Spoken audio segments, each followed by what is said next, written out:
back. Okay, we're ready to start again. All right. Okay, now it is my distinct pleasure to introduce our president, Ricardo Romo. A little bit on his background. Ricardo Romo became the 5th president of the University of Texas at San Antonio in May 1999.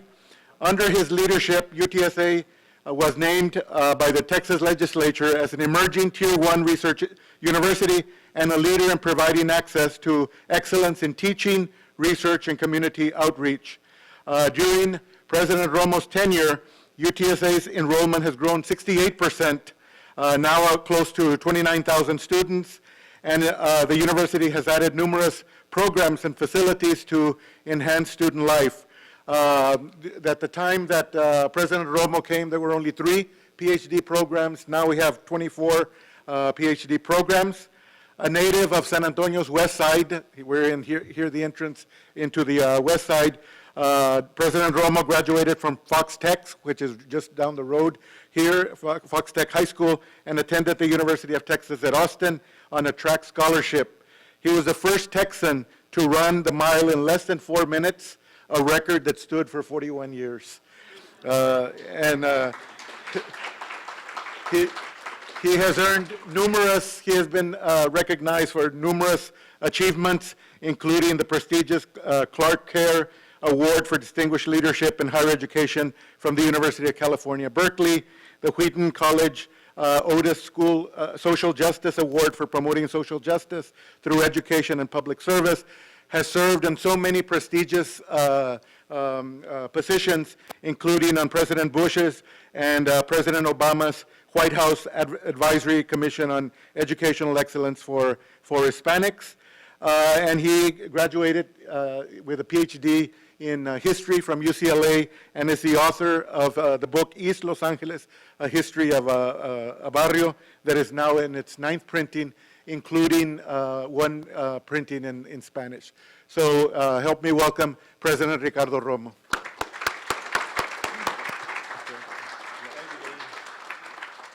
Thank you so much. Good to be here with all of you. I see some familiar faces over here. Nestor is a very old friend of mine, and we worked together on a couple of projects in Houston and also the Claremont colleges. So Nestor and others are here.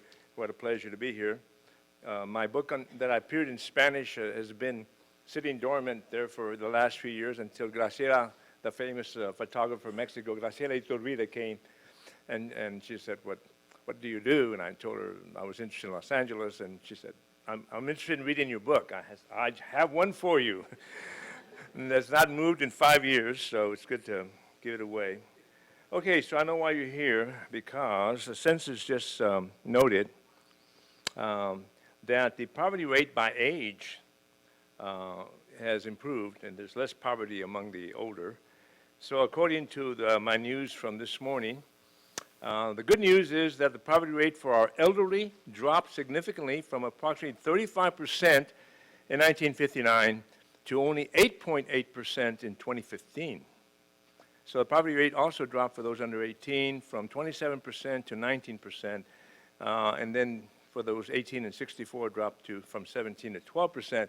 So this is a sort of good news, not that necessarily that it's going to get a lot of coverage, and it will not necessarily help the younger candidate in the presidential race, but I think it can in terms of the economy is better, the world is better. We have much better things to brag about. Officially, I'm here to welcome you because when we get a chance to see individuals coming from other campuses and from other parts of the world, we just get excited. We want to brag on our campus, and you're at the downtown campus, which has about 3,000 students, and mostly architecture and public policy with criminal justice, social work, demography as the lead. But if you get a chance to see the rest of our campuses, we have the main campus. We have 11 acres here, so we can't grow. We have 725 acres 15 miles from here, which is the main campus. and that's where the majority of our students are. And it's true, we are in fact a growing, emerging Tier 1 institution. One of the things, that was a lot of bio for you. You need to just say 3 things about somebody because they remember everything. But I think one of the things that we're really proud of is we just finished a campaign, raise money. So what do you raise money for? Why do you talk to all these donors? What do you tell the donors? And I said, well, we tell the donors, we try to kind of connect with donors and what is it that you're interested in and what do you want to do with us? And so a lot of scholarship money. But the thing I'm really proud of is when I got here, there were 7 endowed professors. And now we have 70 endowed professors. So by a factor of 10, that is a thing that I think has to be happening here if we're going to be a Tier 1 institution. We've got to continue the momentum in increasing the number of endowed professors because some of the people that we are recruiting are heavily recruited as well, and they have other places to go. And so we need these professors because we have a very important work to do. And I think what Rogelio was talking about and what my good colega René Centeno was talking about, this work, ese trabajo no se acaba. Vamos a estar aquí siempre para trabajarlo. So what you're doing in terms of immigration processes, immigration studies, no se acaba. It's going to be here for a long time. And the reason I know it's been here a long time because my family actually migrated a long time ago. They actually crossed the river in 1750. I did say 1750, before there was America, before there was Mexico, and they've been on the border. So it's been continuing for quite some time. At the same time, when you have migration, you have families, and then you begin to say, what makes it different, what makes it distinct, what are we doing here with now that we have 53 million Hispanics, especially I'm interested in that area, what can we say about it? And we need to say a lot, because yesterday, 110, day before yesterday, 110 scholars showed up at the Capitol to denounce a book that supposedly told the history of Mexican-Americans. And it was full of errors. Rogelio wrote a critique of it, which I thought was really impressive there. And how many errors did you find, Rogelio? 141 mistakes in the book. Now, think about this. They're about to adopt this book. If these scholars don't show up and say, no, no, no, no, they will adopt it because of the power in politics. If I had a student that made 11 errors in my history essay, I would say this is an F, and if they wrote a thesis, master's thesis or doctoral thesis with 141 mistakes, say, you're not going to get a degree from us. It's pathetic. So anyway, that's why we need scholarship, because those books are going to be distributed to every single child in the school districts. We're talking in the hundreds of thousands, Every year, we actually have 85,000 more students in the schools. You can imagine that hundreds of thousands would be influenced with garbage, not only by mistakes of garbage, but also by saying, Cesar Chavez does not belong in this book. He was a revolutionary. He doesn't belong in this book. Thinking, oh my God, this is crazy. Okay, so now, all the stuff that you're going, I see a lot of work going on in Harlingen, Las Cruces, San Diego, Chicago. Worked in, I think you're bringing a lot of things that are exciting to you here. Because of René's good work with Mexico and CONACYT, we now will have a base here at UTSA will be the base. René will be the director of Context, and which is we're going to invite 50 Mexican scholars, graduate students to come study in the University of Texas system, UT Austin, MD Anderson, Southwestern, UT Dallas, and I hope many of them will end up at UTSA as well doing doctoral work, and then postdocs. Mexico is investing $15 million in this project. We're investing $5 million to keep the operation going. So look for great things to happen in our relationships. These things are going to build. It may look like administrative stuff, but we're going to meet a lot of scholars. And it's going to build and build and build over time, and it'll make an impact in our community. and the people and friendships that we make will go forever. The first thing when someone told me that they had been connected to Notre Dame, I said, oh yeah, I remember Notre Dame. Jorge Bustamante and I met in 1972, and we remained friendships for that whole time. Those friendships mean something to me. I know they mean something to you, but they're going to mean a lot to our students and our scholars who are going to benefit from that friendship and that connection. So I congratulate you on getting together on such an important topic. I wish I could be here at the end of the day when you get to vote for which of the two presidents get the highest votes, the young one or the old one.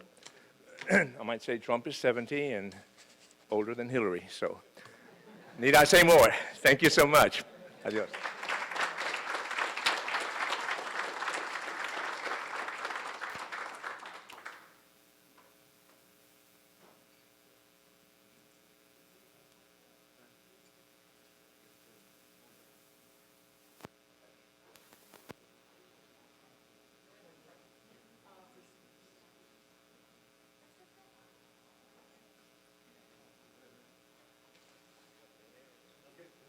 Now we'll start the next session.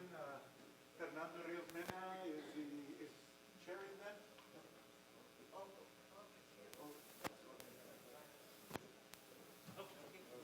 If I could ask the panelists to please come forward.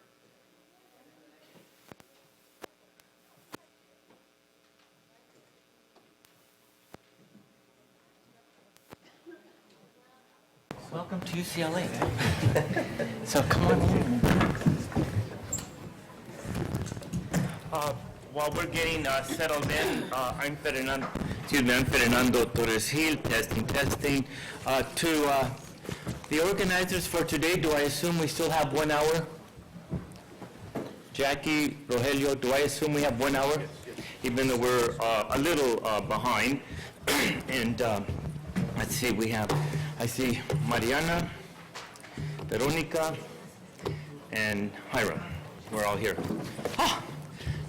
Okey-dokey. Anyways, good morning, and we thank President Romo for welcoming us to this beautiful campus and this very successful and growing Tier 1 institution. I'm Fernando and from UCLA, and I have the great honor of presiding over this panel on Mexico and the healthcare context, and also privileged to be one of the co-investigators of this project, which simply means that I work for Jackie, and whatever she tells me to do, that's what we do. That's what you do as a co-PI with Jackie, and everything works out like magic. So thank you, Jackie, and for your continued leadership. Before we begin, I'd like to just take the prerogative of the chair just to make two very quick comments. First, to thank Dr. Peter Ward. Is he here? Peter, are you here? Who went back to teach, for his just impressive presentation yesterday on how place and space matter, and bringing out vividly why the issues of housing, the built environment, land use, the topics of infrastructure that we normally don't think about in relation to aging issues, in fact, matters and is important in determining or influencing the quality of life of Latinos and Latinos as they age. An excellent presentation. I also want to thank Dr. Renee Centeno for his just really intriguing presentation on the collapse of Mexican immigration, and without being political but being a little catty, I just wish the presidential candidates, or at least their senior advisors, could be here to listen to this that presentation, and that's one of the dilemmas in public policy in which I'm quite involved with, is that the current public narrative is devoid of the facts and the data and the contemporary trends about immigration, migration, undocumented persons. It's almost like living in parallel universes where the public dialogue is about the barbarians at the gate. The reality is that we've never faced a situation where we're close to zero migration. And the other part of that narrative is that And I really appreciate Dr. Centeno for bringing out, it was a little kind of politically incorrect, but he brought out the reality that law enforcement has made a difference and is making a difference. The only dilemma is that I know the president and his staff, when they expanded law enforcement along the border, they did it largely to make the public more comfortable with accepting major immigration reform. Now the political narrative is quite the opposite, where the public is concerned about constant flow of undocumented immigration. So we have this kind of irony about where we're at in terms of Mexico immigration, but bringing it to our experts. The reality is that we are aging, and Latinos matter, and Latinos across the America and in Mexico and the United States will always be with us. And we have the great demographic good fortune of having a relatively high longevity, so and a relatively high fertility rate. So we're going to be around for a long time, and so therefore these issues are important. And with that, it's my privilege to have three superb scholars who will give us the actual facts and data and analysis about what is really occurring. And I'm going to introduce them in turn, and you each have 15 minutes for your presentation. I hope that's what you understood. The first to my right and your left, my right and your left is Mariana Lopez Ortega from the Instituto Nacional de Salud de Mexico. And in reading her abstract and paper, I loved your introduction. And I always tell my doctoral students, when you do a thesis or a paper, always have a catchy headline, And hers is very right to the point. In Mexico, getting old isn't nearly as bad as people think it will be, nor is it quite as good. That makes a real nice headline. So I'd like to introduce Dr. Lopez Ortega, please.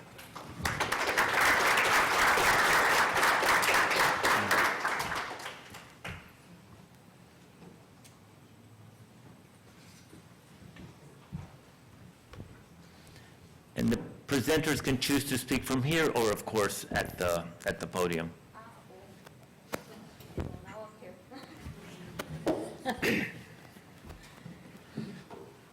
Well, hello everyone. I want to start by thanking Jackie, Angel, and Rogelio Sanz for giving us the opportunity to present this work here, and also Michelle and everyone here at the university, because I agree with Rogelio, of course, that makes a difference.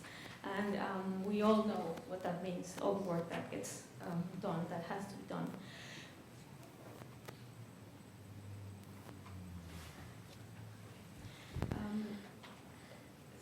Okay, so it's hard to what should we look at?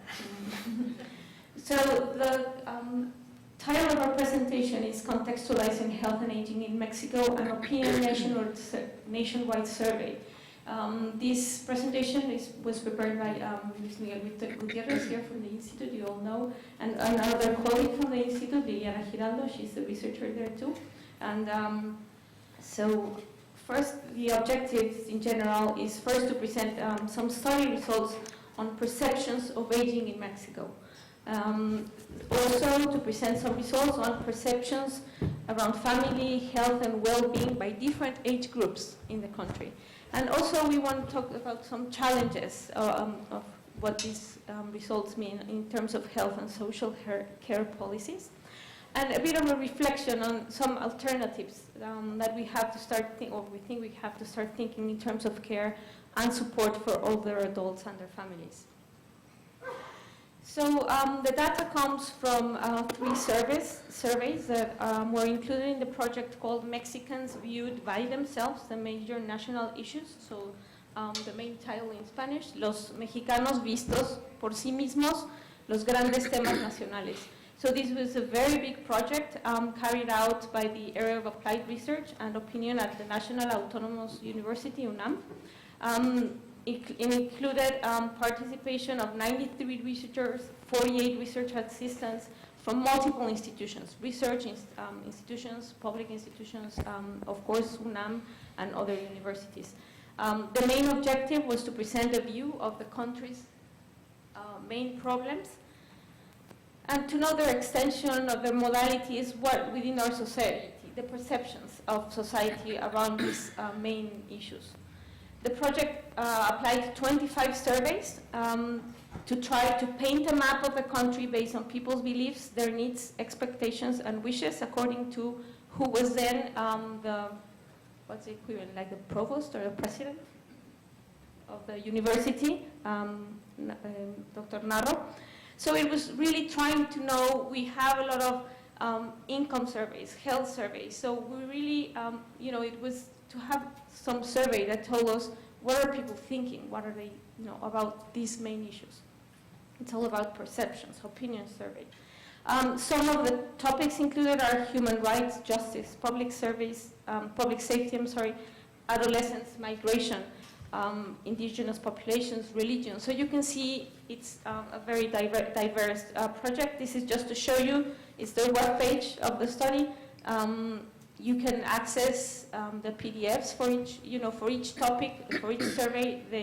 There was a book created, and all the information is available there.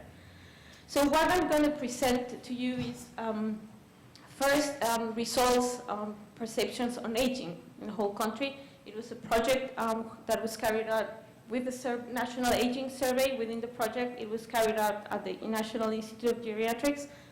Luis Miguel Gutierrez and our colleague Liliana Giraldo were the coordinators of that project within the Institute. Other authors, we collaborated through that. And on family and national others health issues concerning the whole population, we have results from the National Health Survey, we have a coordinator, and the National Family Survey. So it's 3 surveys, and the main one on aging was done at the Institute. So first, talking about social perceptions on aging, the result from the National Aging Survey, we can see that among the sample interviewed, there was a prevalence of ambivalence in the attitudes towards aging and older adults. On one hand, we have sort of people, having this idea of deterioration and everything's sort of going down. And on the other side, there's this idea of wisdom. So, it's a great older adult. But there also we could see some negative stereotypes that seem to influence most spheres of everyday life of older adults. Household arrangements, work, health, and how this impacts on their quality of life and overall well-being. So most of questions were, for example, please tell me how much you agree or disagree with this statement. And we can see, so this is how people have a bit of some, 73% of people think many older adults suffer from memory loss. Their health is bad, 60%. They lose their independence, half of the sample. They don't have interest in sex anymore. They have less friends than, the rest of the population. They lose their temper easily. So you can see older adults are like children. So you can see how, in many ways, at least half a percent of people interviewed have, not a very good, as I was saying, it's like things are going down. They're not as good as they were when you were young. And I'm sorry, I forgot to say, the samples in the interview are people 15 years and older. So it's, from quite young age. In terms of which places do people think that older adults get discriminated on, it's when they are looking for a job or when they are at work because they don't have access to financial products or services, in their access to healthcare, or continuing in education, or in their own home, so by sort of household or family members. In terms of perception on their conditions, how their overall conditions are, when they were asked, why do you think older adults work? And, many surveys see this as a positive thing, older adults. But, in countries like ours, most of them, it's because more of an economic reason. But, oops, sorry. So people say, they don't have enough resources because they are poor, or to feel useful and productive. So it's also sort of a lot of like economic means more than others. Also, what we saw in terms of perception of sort of mistreatment or abuse, which is a very important topic, when people were asked, in your family, has any older adult suffered from any of the following? So if you say like 31% said yes, some older adult has suffered from psychological abuse from someone in the family, or physical abuse or neglect. And that was a very, so our colleague here in the project, that's one of her main research topics, and it was something that we really were thinking about as a very important topic. So why is this happening? Is pressure in the families, or what, something that has to be looked at. So in terms of caring for these people, when they asked, when older adults lose their independence, who should take care of them? And most people still think, it's the families that have to be in charge, or the family with some participation of the state. So, there's still this idea that the family is the main provider and should be. Much less when they said, the state has to be in charge. So it's still this idea that families are really important. And in terms of access, so that most people, see that their neighborhood has really no good access in terms of ramps or home health care, areas for older adults to gather and, do sidewalks or transportation that caters to their needs. So there's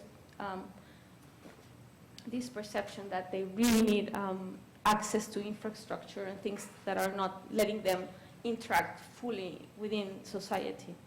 And then according to the other two surveys, we can see perceptions of older adults and other age groups regarding health and family issues. And for example, we can start to see this age gradient in a way in terms of, first, this was very interesting. The only one where we could see quite similar is when you ask people, when people form a family, what do they aspire to? What type of family do you think is the ideal? And, if the very young or the very old, almost everyone says, families are a mother, a father, and children. Sort of that was like the main thing. Instead of, some saying multiple generations or other arrangements, but most still see a family as like the very traditional way of thinking. In terms of other things, what do you think the main problem that families have currently? It's also very similar in terms of economic problems are, very important in terms of even when you're like really young or older. In terms of sort of lack of time to spend with the family, you also see that that's a very big issue, and it's not very different between younger and older generations. So then when they were asked, what does a person look when they decide to form a family? And that's when you start seeing some changes in terms of what young people towards older adults think. And here, for example, you see that sort of the older, you start a family to have children. That was their main idea. As sort of younger ones say, because you're in love. So it's sort of, you start to see those changes. To have company was also something that was different. And one of the main things that was sort of, it seems that 55 to 64 is sort of a cohort or a group that, things start to sort of break there. So that's where, they even different from the older adults, and also very different from the young ones. So it started, some age difference in some of the perceptions on sort of family issues. And in terms of health, it's where we could see the most differences in terms of age groups. And for example, when people were asked, how, in general, how would you rate your health? And this is very similar to what we, had that self-reported question that we have in health surveys. And obviously, we have this difference in terms of, for example, those, let's say, good, or poor. Sort of we can see sort of the very good, sort of the younger versus, the older. Of those that, 42% of the older adults, 43 versus 3%. So we can see that, health and age difference. In general, how do you consider your quality of life is, and also we can see some, you can start to see the differences. Those that say very good in terms of the difference between the young and the older, and those that say poor, also very different. How satisfied are you with your life? I have very little time, so I'm going to go fast with this. Also, you can see, just the colors, you can see like the difference between the age groups.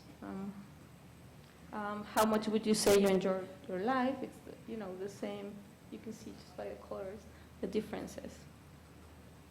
So just some main challenges that were brought up that, looking at these questions. First, we think like the need to fight social and labor discrimination against older adults, as well as in service provision. So people do feel sort of how older adults are getting left out in a way in terms of even when they still are economically active or participating in work or employment or some type of job, there's discrimination.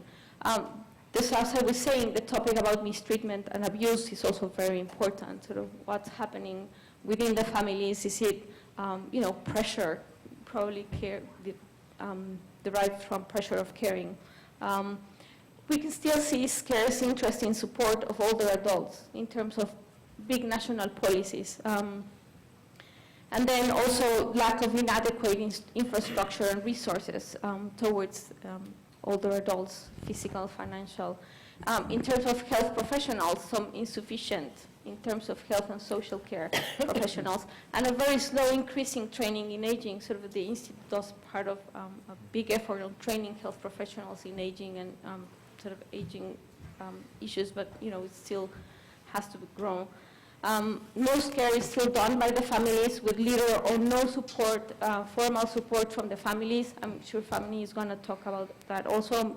One of the few exceptions is Mexico City, but still nationwide there's very little support in terms of formal strategies to care for them. Also, lack of priorities aimed at promoting well-being in old age and prevention strategies, sort of some more prevention strategies that sort of can allow that aging process to be a little bit less negative. So then just to finish, it's about thinking maybe to change some paradigms in the country towards aging. So increase awareness and education, the whole population, all agents, in terms of the importance of achieving an active and healthy aging to prevent, to look to the future. So this is going to be you, so you should be increasing that awareness. Empowerment of older adults, so they demand their rights, take responsibility also of their care, and participate actively in society. The term inclusion, thinking of all older adults in society, work, politics, education, and training, and try to eliminate discrimination and those negative stereotypes. Also to protect older adults' human rights, and then, I don't know if it translates very well, but instead of seeing them as a group that has to be, some attention, atender, to being subject of their human rights. They can, fight for those rights and for them of, the society to protect them. And also finally to plan programs and services to support older adults and their needs today and in future generations, and taking their expectations into account. We really need to know what their expectations are. And this is why these type of surveys are so important, sort of to know what they are expecting and what society is expecting about care and policies for all other adults. And finally, to introduce an aging perspective as a cross-cutting issue in terms of for all policies and strategies. But some alternatives, just thinking of how to tackle adverse economic conditions, some intergenerational strategies to start to work. You know, what are the conditions in terms of intergenerational strategies to support them, sharing learning experiences, establishing new roles that reflect changing expectations, and have the state as a regulator, coordinator of these strategies already in place within families and also civil society, which are already doing a lot of the work. And I think that's it. Thank you. Thank you. Thank you, Dr. Lopez Ortega, for those important surveys. And I would just add that you may well have presented seminal data, but also a roadmap for how Mexico will and should respond to its inevitable aging. So I commend you and your colleagues for providing the baseline for what may well be the strategies in the future. we're going to go through each presentation, and then we'll open it up to questions and comments, and I'm going to pose my own question to each of you, but I'll keep you in suspense. Our next presentation is Dr. Hiram Beltran Sanchez from UCLA. I introduced myself to him today because I was thinking, I've been at UCLA forever and I've never met you. And that's because he just joined us as an assistant professor, but I think more relevant, he's a product of our Aging in the Americas conferences and a great example of an emerging scholar who, if I can add, Hiram, benefited from your participation in our earlier projects. So it's great to see you moving well into your career. And he will be presenting on issues of occupational history and functional limitations. Hiram? Thank you. So yeah, thank you for inviting me to present. That was one of the things that I was going to mention early on my presentation. First, thank you to Jackie for organizing these meetings and UTSA for hosting the meeting, but also trying to highlight one of the important things among the many important things of these meetings, the one on emerging scholars. As was just mentioned, I participated in the emerging scholars early on. So I'm very excited to see that they continue this program. I think it's very, very important to have this program, particularly in this type of setting that is a small type of conference, and we have the opportunity to talk to our colleagues and other professors. So thank you, Jackie, for organizing this type of meetings. So the work that I'm going to show you today, we're going to switch gears a little bit. So I'm going to focus more on functional limitations among older adults in Mexico. So I'm going to deal with a particular focus on what is the impact of occupational history on the mobility limitations of older adults in Mexico. This is a joint work with my colleague, Flavia, at also UCLA, and with Noreen Goldman at Princeton. So before I start, I'm going to give you a brief background, given the time constraint. I'm not going to spend too much time on the background, so very briefly just give you some idea on sort of the links that we think along the lines of work and health. The traditional work has been done along the lines of occupation, meaning that occupation in itself defines some sort of status, particularly when we sort of compare professionals, say, with food workers, that there is some sort of differentiation between those occupations. One of the areas of work relates to occupational ranking, and that has to do with sort of the stress levels, how much control the individual has on the particular occupation, and how that might have an impact on their health through the psychosocial stressors, and the work which is more along the lines of the physical hazards, the environmental hazards that people might experience in their work. So what is interesting is along these lines of work, what I will argue, and we argue in this paper, is that very little emphasis has been placed on how the occupational histories have had an impact on mobility limitations. Most of the work along the lines of health tends to look on indicators of ACS, whether that's education, whether that's income, whether that's net worth, indicators along those lines, but very little attention on the job occupation. So there are other non-causal mechanisms that we know are related to health. One of those is the link between health and job. This is sort of the long discussion whether poor health leads to having a poor job or is the other way around. Having a poor job is what makes individuals get sicker because they don't have enough money to sort of buy good foods and provide good health care and so on. Another possibility is that we know that older adults have a higher risk of health problems, disability, and mobility limitations.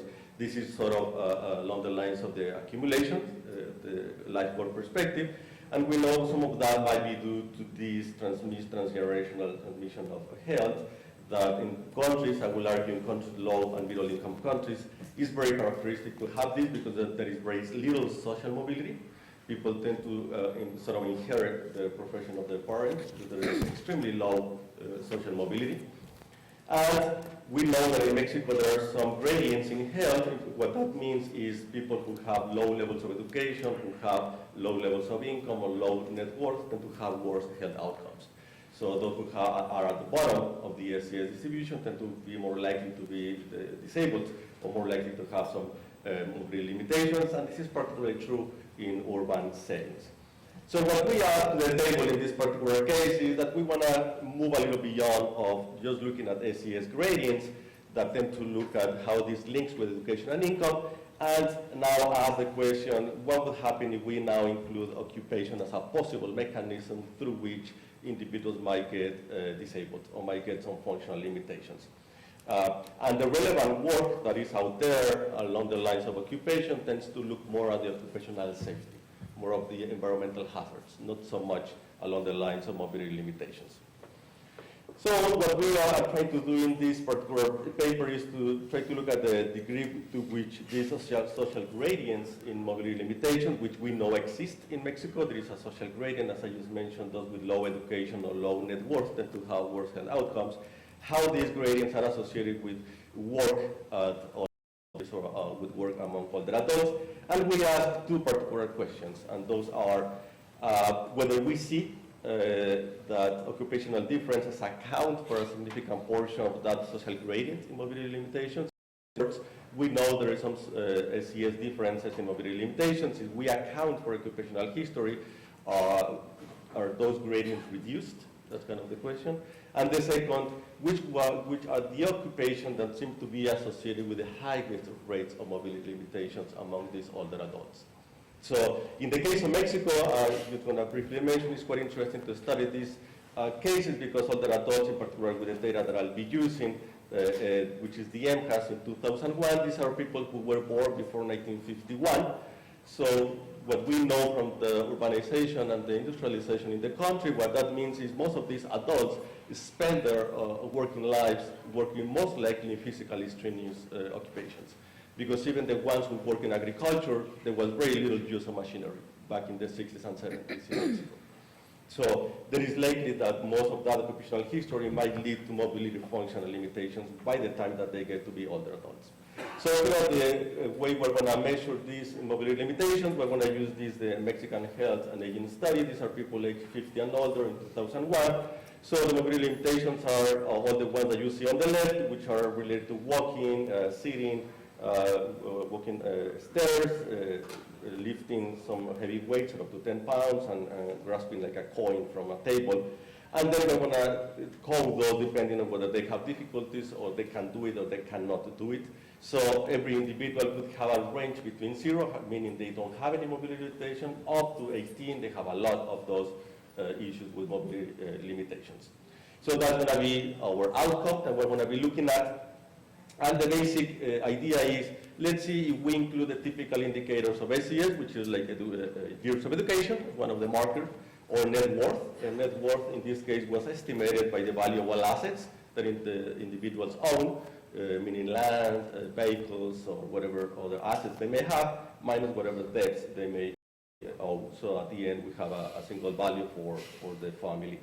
And the main occupation is estimated through this equation that is not the most precise question to get at the historical sort of occupational history of individuals, but it's in some ways the most we could do with this data. And they ask them to think about the activities that they perform in their main job throughout their life, So with the idea that hopefully they will pick up the one that they did the most in their working life, and then they give us a name for that occupation, and then there is a code of occupational categories that we use in Mexico. We didn't go into the details of trying to see how well those match with international classification. We just use the one that is typically used in the Mexican context by the INEGI, which is the sort of the Census Bureau office.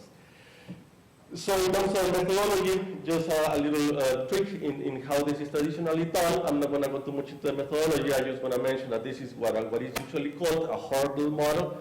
What that means is that we're going to model this process of getting mobility, functional mobility in two pieces. One, for the probability that the individuals could potentially have any mobility limitation, meaning moving from 0 to any mobility limitation.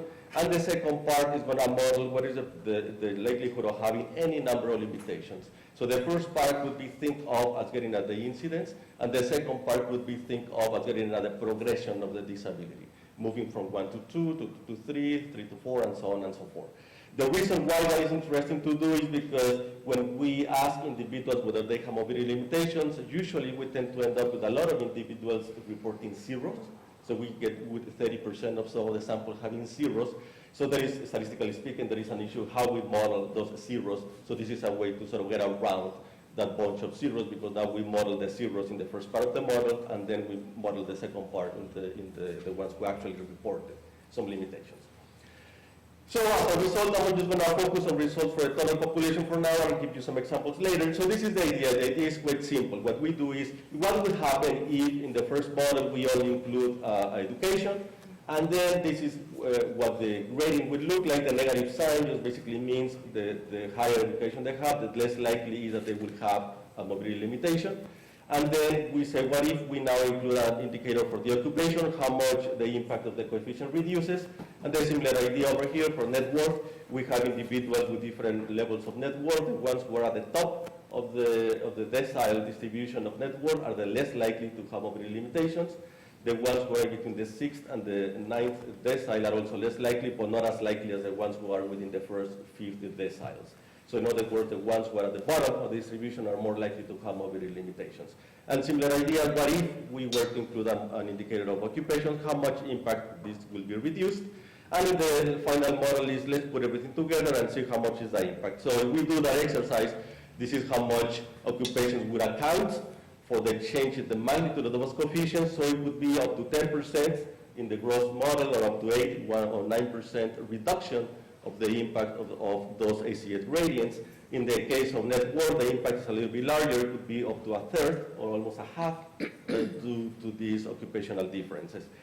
If we now look at the second part of the model, which is now let's look at the progression of the functional mobilities, and we repeat the exercise, the impact is a little bit larger of occupation. In other words, what that basically means is occupations tend to have a larger impact on the progression of the mobility rather than on the incidence of the mobility.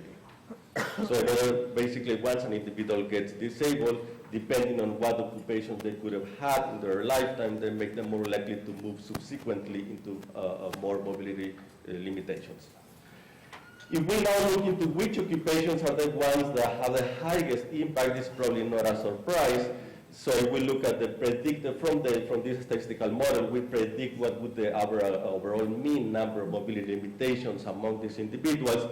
The top 5 occupations with the highest average number of mobility limitations are the ones that I'm showing here. So as I said, it might not be a surprise that domestic workers are the ones that tend to have the highest average number of mobility limitations, followed by workers in the making of food, beverage, and tobacco products. Not the ones who report no occupation. The ones who report no occupation are mainly females who are basically stay-at-home moms. That's basically who those are. Agricultural workers are also part of the top occupation that tend to have the highest average number of mobility limitations. And some of the artisan workers in the product of textiles, leather products, and related goods. So this is for the overall population. If we now split this by sex, for males, again, probably not a surprise, agricultural workers are the ones who have the highest overall average number of mobility limitations, followed by workers in the making of food products, tobacco products, and so on. And interesting, also drivers and assistant drivers are also among the top occupations that have the highest average number of mobility limitations. If we now look among females, things work a little bit different. Now the top category are those who work in the food industry, basically food services. The second are the agricultural workers, a little bit of domestic workers. But also look at the scale on the y-axis. Let me just look at the scale. In the case of females, most of them are over 3 mobility limitations on average. But if we go to men, probably none of them get to 3. So on average, although the occupations are somewhat similar between men and women in terms of the ones who have the highest average number of mobility limitations, females in Mexico have a higher number of mobility limitations than men. So just to conclude, so what we find is that it looks like these occupational differences account for a sizable portion of the social gradient in mobility limitations among older adults in Mexico. The magnitudes are about a 5% reduction in that SES gradient that we observed in the case of education, and up to a 10% reduction in the case of net worth. So in other words, occupational history seems to have an impact on whether individuals get mobility limitations and whether they transition further on having more of those mobility limitations. Most likely the physical demanding occupations are the ones that we found to be the ones who have the highest rates of having these mobility limitations. It's probably not surprising, as I mentioned, among men, agricultural workers are the ones who tend to have the higher average number of mobility limitations, and among women are those in the food, food industry. So those are basically the conclusions for today. Thank you. Thank you. Thank you, Professor Leticia, on that important issue of mobility limitations, and I will have a question for you later. And our third and final paper from Dr. Veronica Montes de Oca from the UNAM, an important issue related to civil society and the role of aging and how Mexico, and I believe in this case Mexico City, is responding to issues of aging.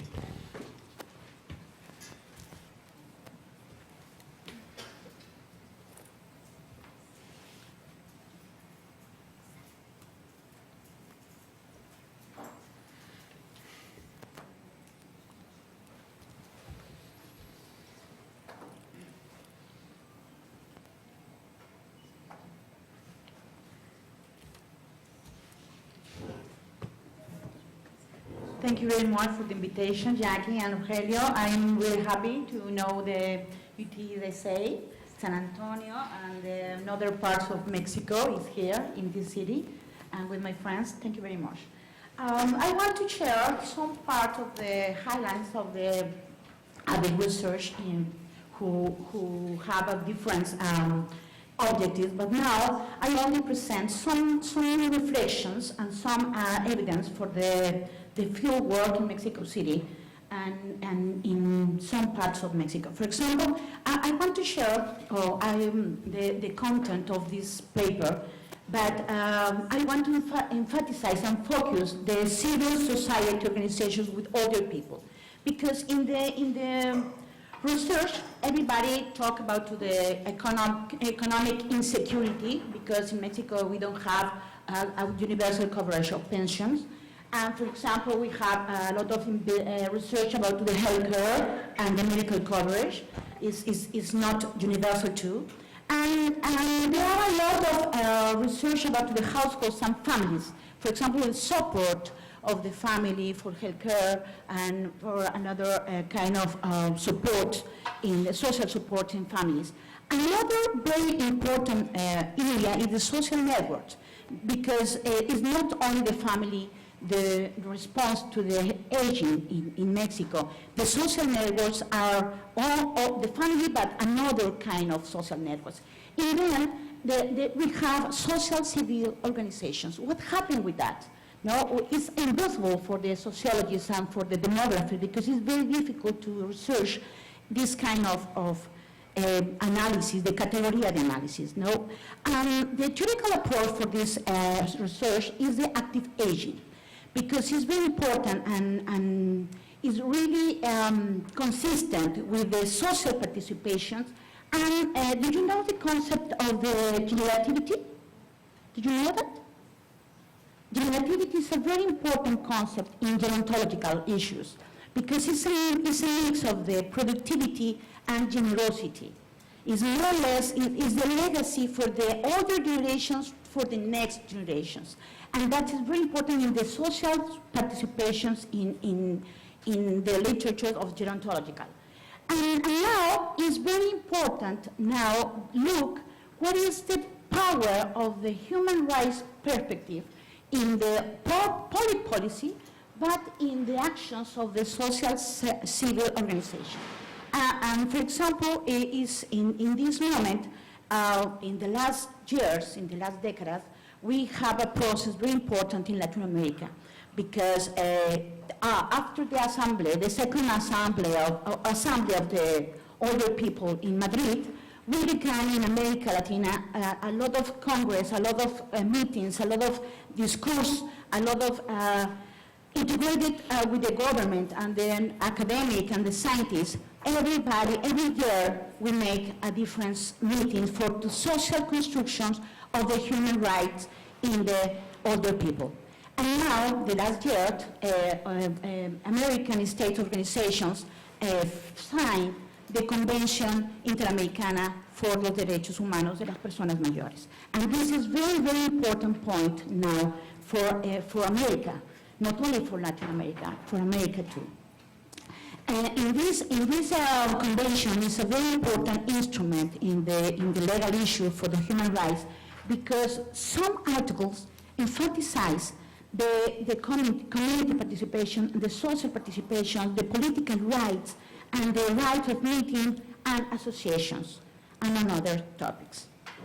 And this is, in this sense, in this great context for me, we analyze what is the role of the civil society organizations with older people, and what is the transition of the assistencialism point of view for the human rights perspective.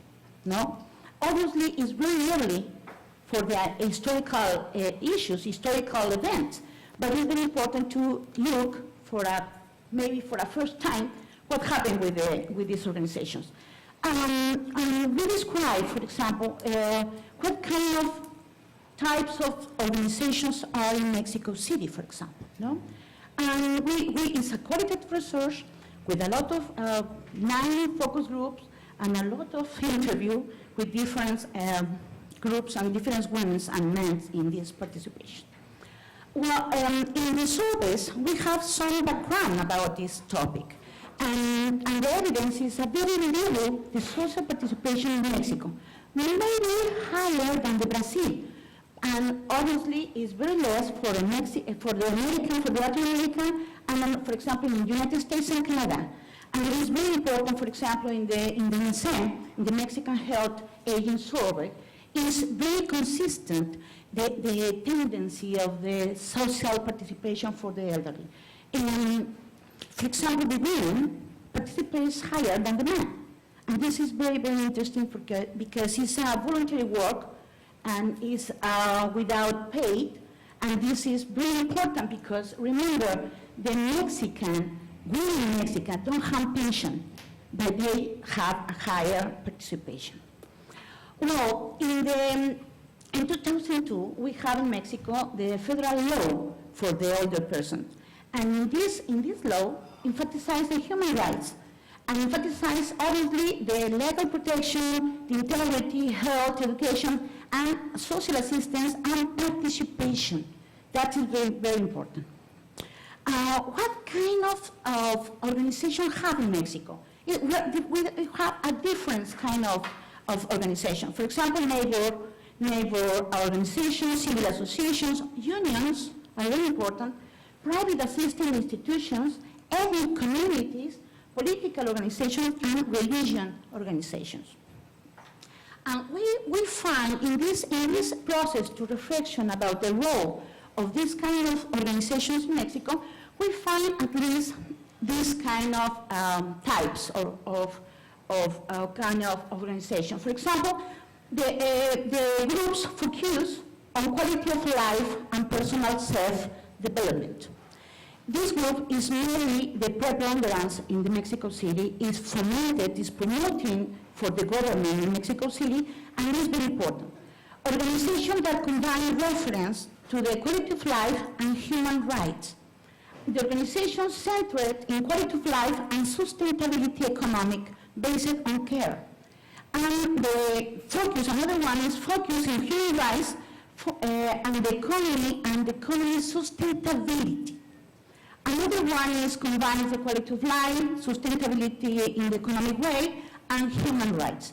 And another very exciting group in northern Mexico City, in Oaxaca, in other states in Mexico, combines defense of the human rights and economic sustainability and the defense of the territory in Mexico. What characteristics have each group, for example? No?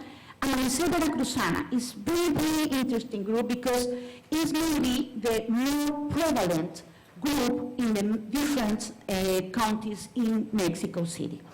There are women, very old, widowed, migrant, most with primary incomplete, without pension income, and dedicated to the household task. The aging, the experienced and women can be described as an active aging, focused in the area, in the neighborhood area, advising in recreational activities to seek the body functionality from disability and chronic disease. This organization is characterized by the search of support government without response. Another one is Grupo Renueva, that is very interesting for me, because it's located in the center of the social and development, social and cultural club, whose name is Karen Aristegui. Karen Aristegui is a journalist, very important for Mexico, because she's a woman who denounced a lot of cases of corruption and a lot of cases of pederast, for example, with the church. This is very, very important. And this center's name for these women. Look, this is the sense of this kind of group.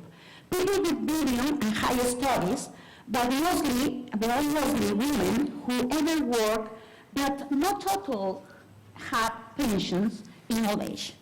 Most are married. High degree of autonomy, independence, personal mobility, intellectual and physical development. The active aging is part of the daily life. Clear awareness on the aging and the responsibility of the same. And the exercise of the human rights are very, very important. They have a lot of workshops, schools, training permanently in different parts of this Mexico City. Another one is Granito de Arena. It's a civil association. It's going to find men and women, very oldest, provide assistance extended to people with higher cognitive deterioration and little personal mobility.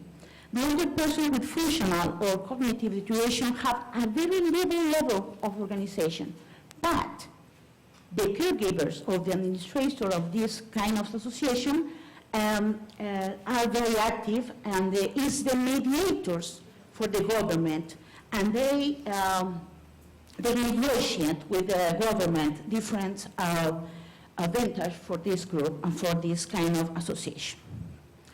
Another one is very, very important for the political history of the organizations in Mexico, because they are in extinction.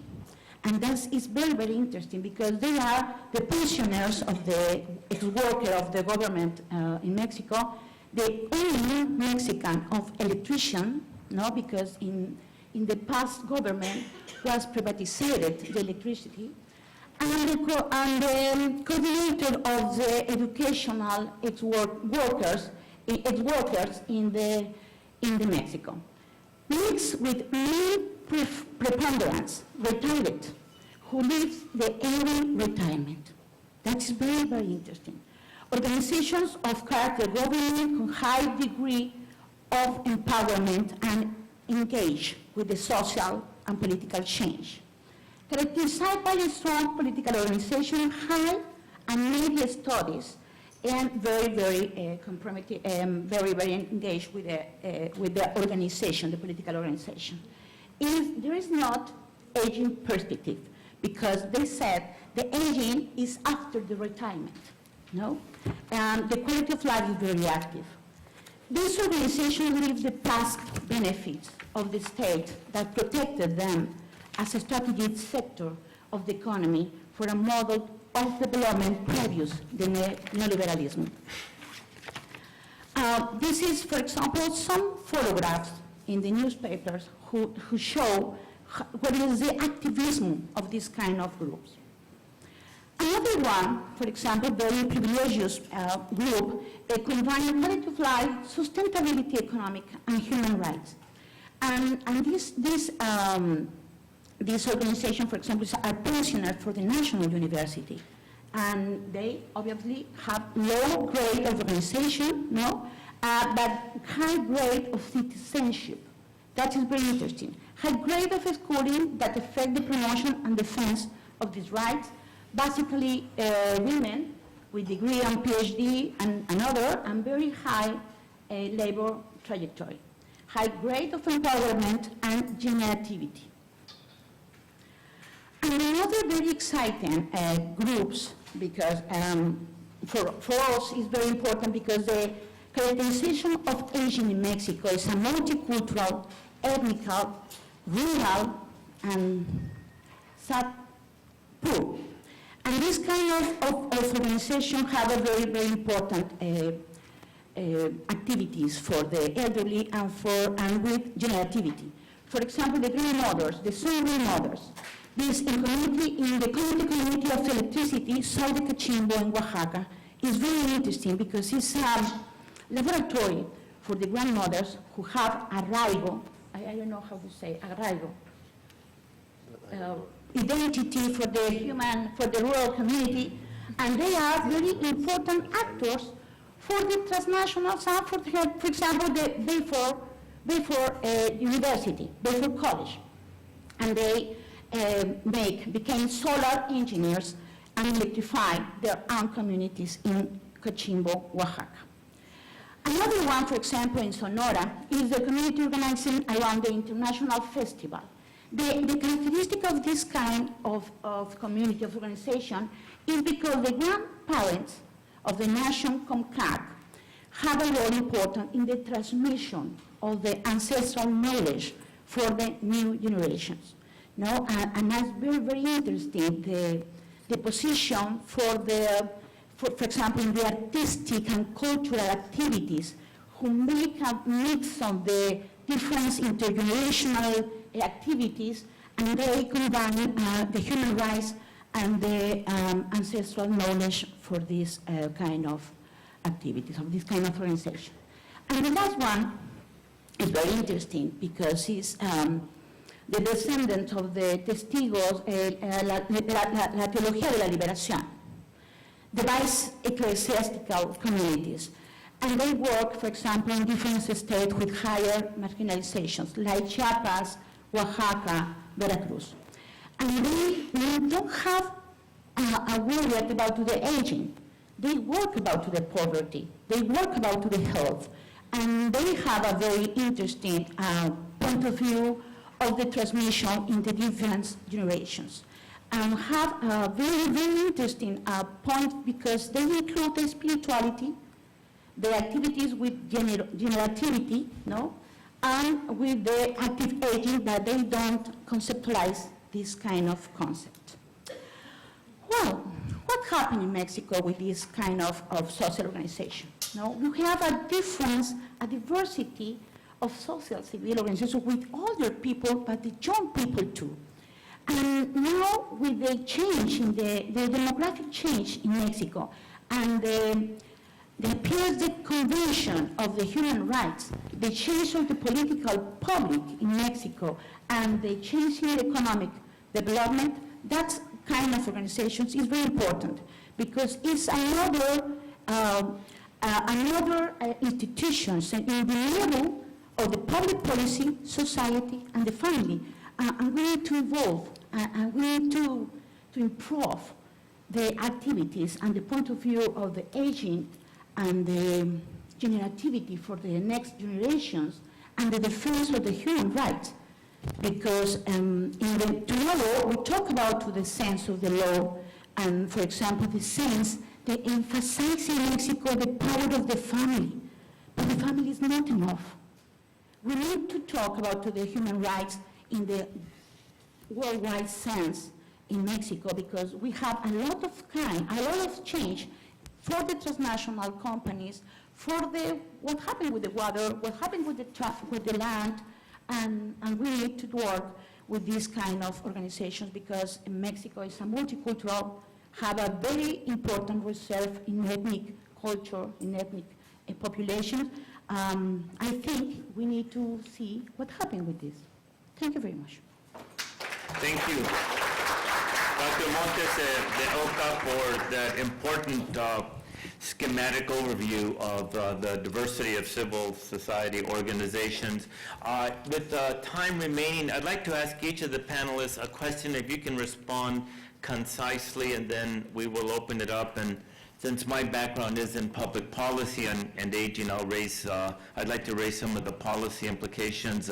For Dr. Lopez Ortega and the various surveys that you presented, to what extent do you believe that the results should be part of either public dissemination or promoted in the media? Or is that already occurring, where it can perhaps increase public awareness throughout Mexico that these are important issues? To what extent should they be highlighted?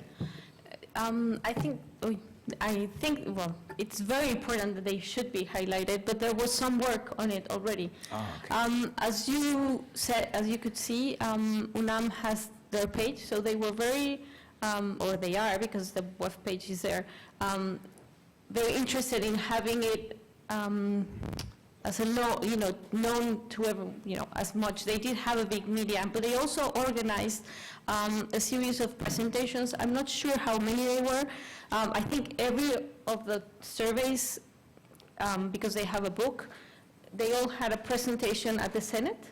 Oh, very good. So also, for example, Miguel was there with Liliana, our colleague, and well, we were all there, but they were presenting the results. So they did do a very active work in terms of, in this case, joining with the Senate. So the results were known, and there was a presentation, open presentation at that level. The problem is, UNAM was very good at, having this done, but then what happens? Will the Senate or the, we have, or Congress in general, the diputados and senadores, will they take it and go further? So that's, I think, that where the work has to be done. Thank you. And in this country, we have a word that we use, but I don't know how to translate it into Spanish, where we are gerontologizing the American public. I don't know how you would say that in Spanish, too. Well, I guess no, I don't know. Well, you can make up the word. Well, thank you very much. And for Professor Beltran Sanchez, thank you for, I think, bringing out the important changes in both the economy and the workforce, where issues of mobility limitations are certainly connected to various occupations. And with increased longevity in Mexico, we can expect that issues of physical mobility limitations will become more pronounced. So my question to you is, to what extent should Mexico, or has Mexico embarked on a national legislation, as we have in this country, like the Americans with Disability Act, which attempt to promote civil rights to those with physical mobility limitations? Is that occurring in Mexico? Should it occur in Mexico? I'm not aware of that. We'll probably leave that to those who live in Mexico and are probably more experts on the law. But I'm not familiar with those. I don't know if there is something on the workings, but in terms of sort of legislation to define that, no, I'm not familiar. You know if there is? Is there any legislation? ¿Una legislación sobre discapacidad? O?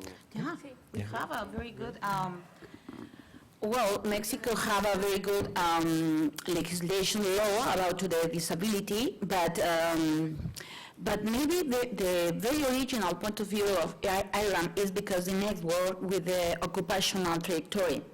And because that's very important, because with the flexibilization, the just-in-time in the labor market, a lot of workers don't have any kind of security and health security or prevention activity for a lot of kind of activity with risk. And that is very important because Mexico is very hypocritical in something, I don't know, but we have law, but in the fact, in the labor market, is in another sense. Okay, well, there's more work to be done. Although I work, my family's in Mexico City, and I appreciate that Mexico City now has parking for the disabled and handicap placards, which I take advantage of, so there's great progress there. yeah. And then lastly, for Dr. Montes, the OCA, and as you know, one of my areas is in the politics of aging, and it appears that there's growing empowerment on the basis of old age or being older. To what extent might that eventually lead to a version of what we have here, like AARP or a national, ALP. the American Association of Retired Persons, or a national coming together of these various civil society groups to form a political movement around issues of aging? Well, I don't know exactly for example, for this kind of organization, but for example, we saw the Hispanic organization, no? And I suppose they are in the first group with the quality of life and self-development. But for example, the pensioners of this organization are, for example, in the quality of life and economic sustainability. But I don't know if they defend the human rights, the concept of human rights we need to enforce, for example, in the North American culture. Because it's very important to not to break the ethnic groups or class group, because, for example, for the white, for the Afro-descendant, or for Hispanic, it's really important the defense of the human right here. No? And now in Canada, or in Mexico, in Latin America, we have a great instrument, very great document for the American state organization. And maybe we need to work in the social work with sociologists, anthropologists, in this kind of groups. Thank you very much, and I think we have time for a few more questions from the audience. Comments, questions, feedback from the audience. Otherwise, you believe in everything you've heard, and you...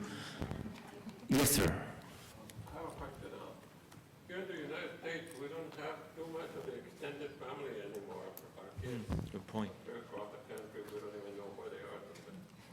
But anyway, here in the U.S., we have developed, in the last 10 years or so, senior citizen centers, where we have nutrition, we have entertainment, we have recreation, we have education, we have health services, all combined into one. And some of these people, older people, they have a lot of experience, a lot of knowledge that they can still enjoy, and they form almost like a society of their own and a social interaction. Do they have anything like that going on in Mexico? Oh, sorry. Centros de vida. Yeah, we have a lot of center of day, but they're using the first group only for the self-development and quality of life. But I think it's a very selfish kind of public policy and programs, because it's only, for example, the functionality. No, it's only for the health or to improve the functionality for the body. But another one take this kind of visions, but another kind of activities with another generations and with the political sense, in the human rights sense. No, because the human rights we need to build in the perceptions.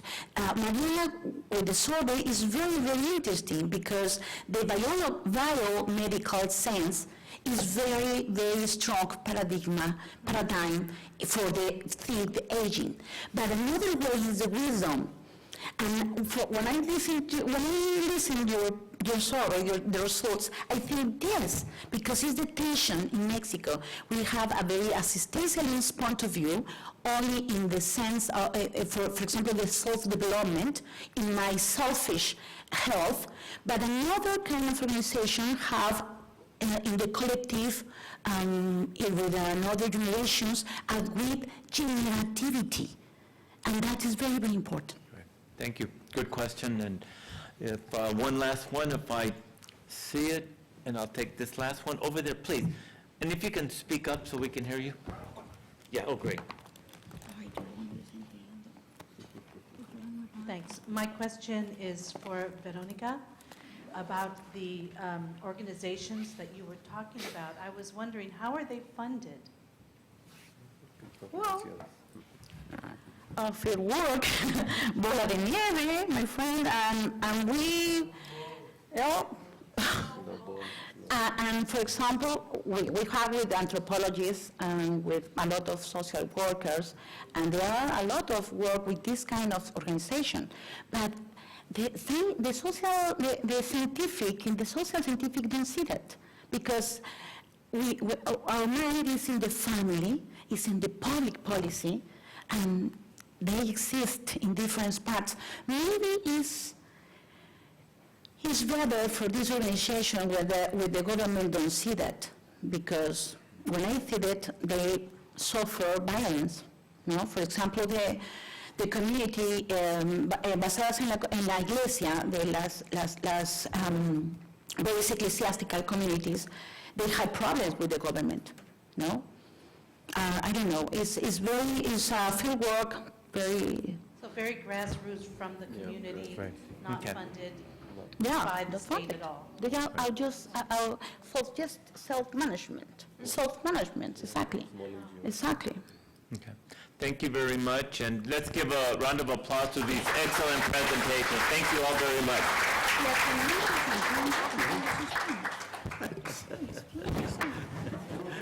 Because of time, we'll continue with the as we transition, we'd like to get up and...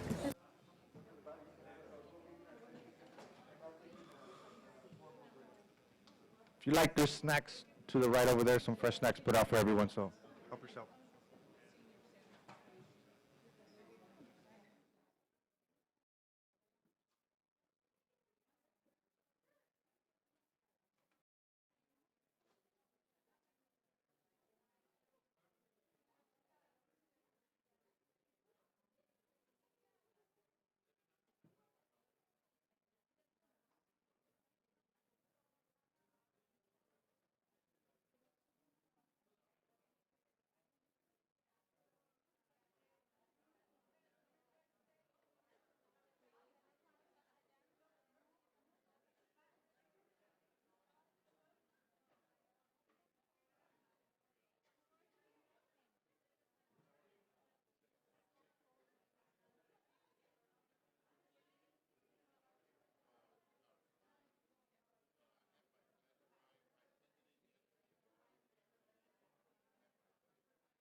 I'll open it up, so you'll just be down here. Okay.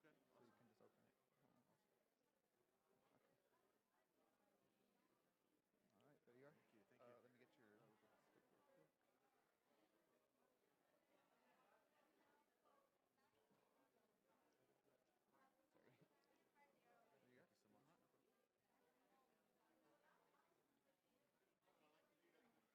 like the, okay. I left them this one. I don't know who this one belongs to, but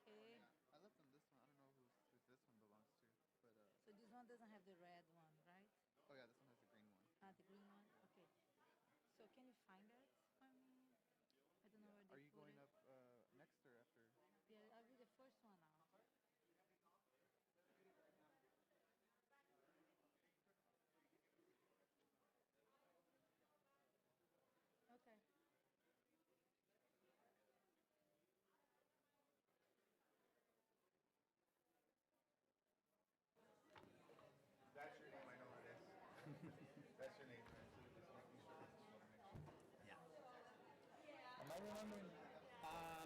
Thank you.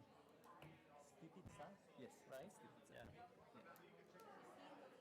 Testing? Oh, okay. All right. So I'll give you guys a few seconds to go back to your seats if you like. So we'll start the second session of the day.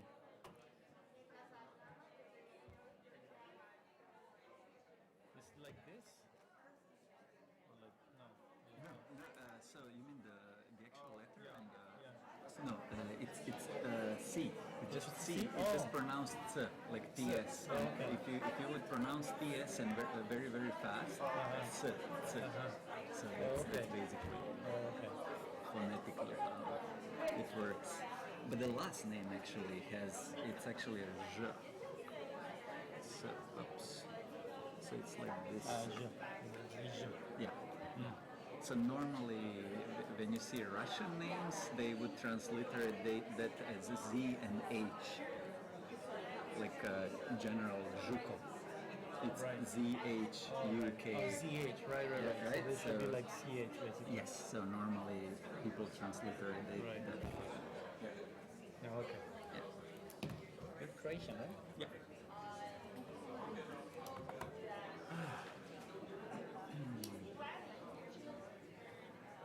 Okay, since we're getting ready, sit down. I can tell people I know to sit down. The sooner we start, the sooner we get to lunch. Although with breakfast tacos, I'm not sure how hungry you might be. All right.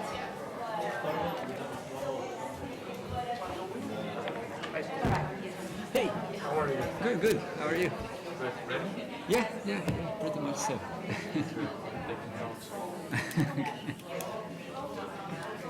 Flavia, is the screen off or what? If you move the mouse or something? No, I gave to them number one in this presentation. They were like, oh, it's here. I'm like, I saw you copying 3 different laptops. You didn't on that laptop. Oh, okay. Well, I'm not gonna.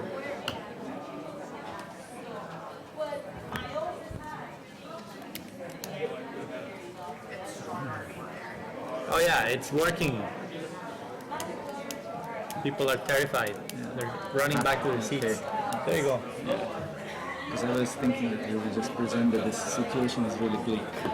It's, everything's dark. Right. Now at least we can see. That's good. Okay. All right. So it's my pleasure to present the 2 speakers today. Unfortunately, our third speaker had some problems at home and couldn't make it. But welcome you to the second panel presentation, Contextualizing Human Security in the Americas, Mexico, Brazil, and the U.S. We have 2 papers, one on Brazil and Mexico, and one on aging Latinos in the United States, that continue the conversations actually from the prior panel. So if you have questions that you were not quite sure how to ask, as I sometimes have, and they come up, I'm sure we can take a round of those questions as well.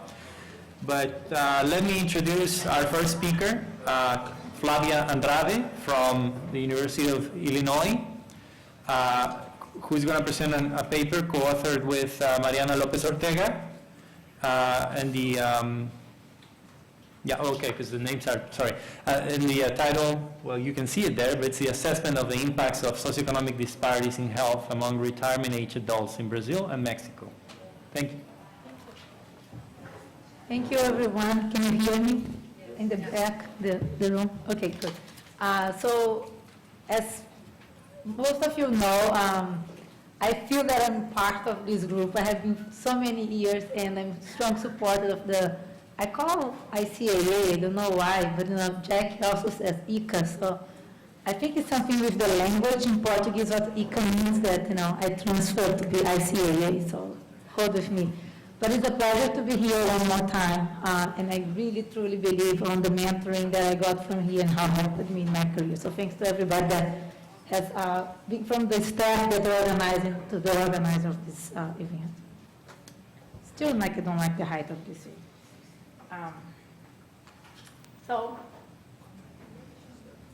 I'll give you a little bit of background. So Brazil and Mexico, well, I think we have a bias that, you know, like I'm Brazilian and Mariana is Mexican, but like if anything else, Brazil and Mexico have the largest population of older adults in Latin America. So it's about 16.5 million people in Brazil and 8.2 in Mexico. Both countries have experienced like large gains in life expectancy in recent decades. So if you think in Brazil, life expectancy in 2010-2015 was 75 years, 74 years in Brazil and 77.5 years in Mexico. So we have like this growth in the proportion of older adults, and like of course this has impacted the public health costs and also the patient systems in the two countries. So one of the, especially in Brazil, because the Mexican case is slightly different, so we have this issue about extending working life, right? It's become like more and more visible. So you see highlights, for example, the explosion of the pension crisis in Brazil. And then in the Mexican case, there's like, is there really like a pension system? There's the real crisis, right? So it's part of like it's a larger process that's not only like Brazil and Mexico are part of it. So if you think about Brazil, in Brazil, it's a very interesting case because coverage is almost universal nowadays. After the 1988 Constitution, almost everybody, like it's a very, very high coverage. Of course, there is still some inequalities, you know, if you didn't participate in the formal service, but there were ways of getting pensions, at least for the current cohort. So it's a very high coverage, and I can show you the numbers if you have interest. But interesting, in Brazil, there's no minimum age at retirement. So as a result, if you work in the contribution system, the average age of the retirement is 54 years for men and 51 years for women, okay? I have known a lot of people, I mean like a lot of people that have retired in Brazil in their 40s, okay? So as a result, it's a major crisis in Brazil because a man who retires will receive pension on average for 23 years and a woman for almost 30 years, okay?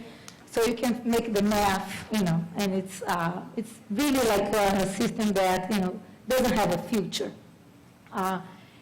If we think about current expenditures, we're using about 7% of our GDP just for retirement benefits, okay? The situation in Mexico is different. So if you look at the data from 2013, only 26% of the adults are 60 and over, 35% of men, and 18.5% of women actually had retirement. So in Brazil, it's really like coverage, not as much as an issue as really like early retirement. But in Mexico, it's really like a problem of coverage, right? And because the coverage is so much lower in Mexico, the GDP expenditure is about 2%. So in Brazil, we're thinking, you know, okay, so how much we can push it back? I don't know, okay, let's extend it to 60, 65, you know, how much, because the system is absolutely broken, right? So even Tutankhamun would not be able to retire in the future. But in Mexico, it's like, okay, for how long do we have to work to be able to get something, right? Because the coverage is so low. So the objective is really like to first take a look on the health of the individuals that are around this age of retirement. By then, we were very flexible when we said 50 to 74. So we're trying to look at national estimates for Brazil and Mexico and see like how like universal policy would affect people differently because their health status is different. So initially we look at the data from Brazil, the PNAD 2003 and the National Health Survey that was collected in 2013. And for Mexico, we look at the INSA in 2000 and then the INSA in 2012. So we're really like looking at basic descriptive statistics this time by age, sex, and looking at the period, like doing logistic regression and having like some graphical representations for you using Lowe's graphs. So what we're looking here at education, it's like, it was very hard also to come with like a way of getting Brazil and Mexico in the same page, so bear with us. So we had like no education, primary education, meaning 1 to 6 years of completed formal education, and more than 7 or more for the more than primary. So these are the 3 categories we're going to be using for the rest of the graphs. Just to give you like a sense of what has been going on in Brazil and Mexico, in terms of diabetes, there is a growth in both countries in the prevalence of diabetes, and not so much for hypertension. Like it's kind of almost stabilized during this time. There were gains in the education over this time for the people that are 50 and older. But still, just like to point to that, like we still have especially in Brazil, a large number of people with like no education, they are 50 and older. Brazil was very low to start like acting policy in the education realm. So like there's a low education for older adults still in Brazil. When we do like a simple regression to analyze some of these things, we see the increase of diabetes over time. Time was here, so there is like for both Mexico and Brazil, and we don't see this change for hypertension. When we look at education, we have some interesting things. So compared with the people with no education, the people that had actually primary education, they were more likely to report having diabetes in both countries. And in Brazil, people that had higher education, that's more than primary, so 7 or more years of formal schooling, were less likely to report having diabetes, but there were no differences in Mexico. And remember, the data that we're working with right now is self-reported data, right? So there's all the problems of like having access to health care. When we, so this is the results for diabetes, and then when we look at hypertension, we have similar patterns in which, the ones with low education are less likely to report having hypertension than ones with primary. And in Brazil, we have a gradient that actually those with more education are also less likely to report having hypertension, but not so much in Mexico. Again, this is based on self-reported data. So you can imagine that people with more education have more access to health care, so they're more aware of their health conditions. So when we graph, this is what we see.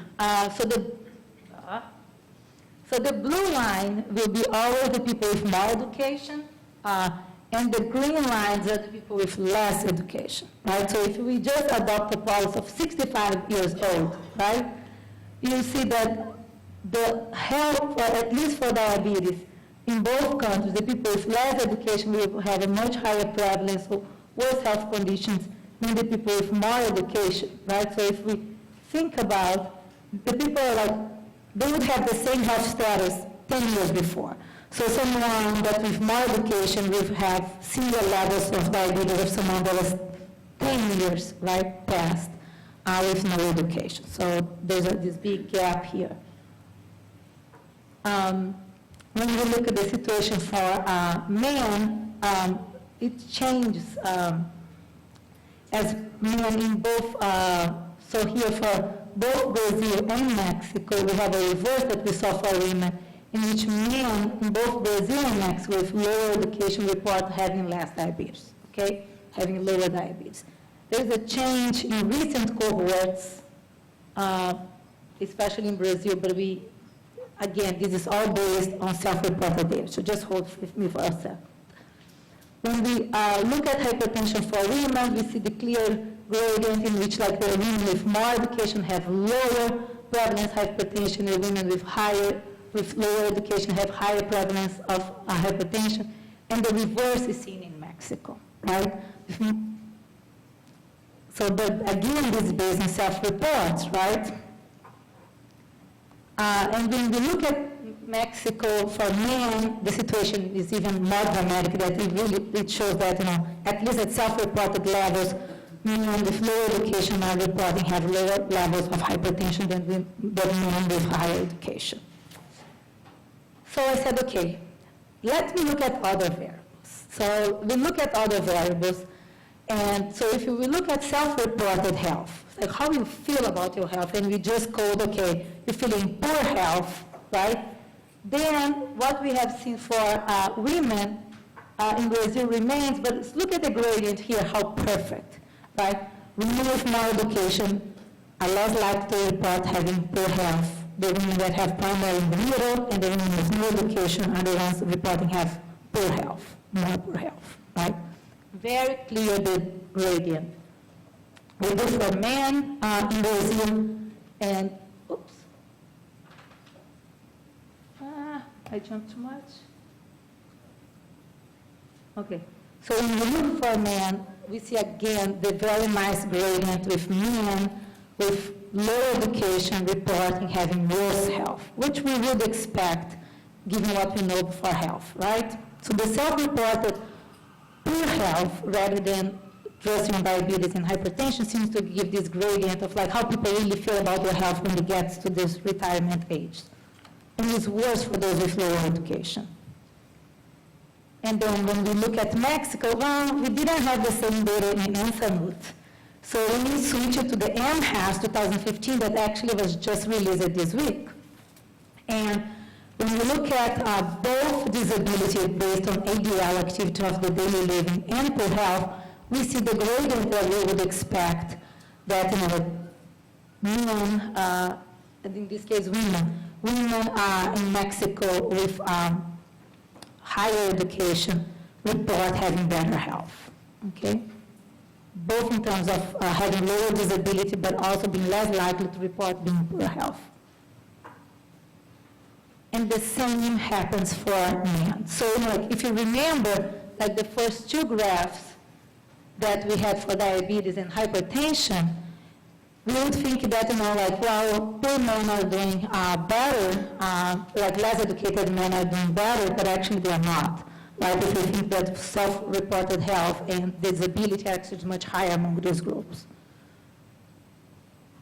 But again, these are like the data that we have from Ansamut.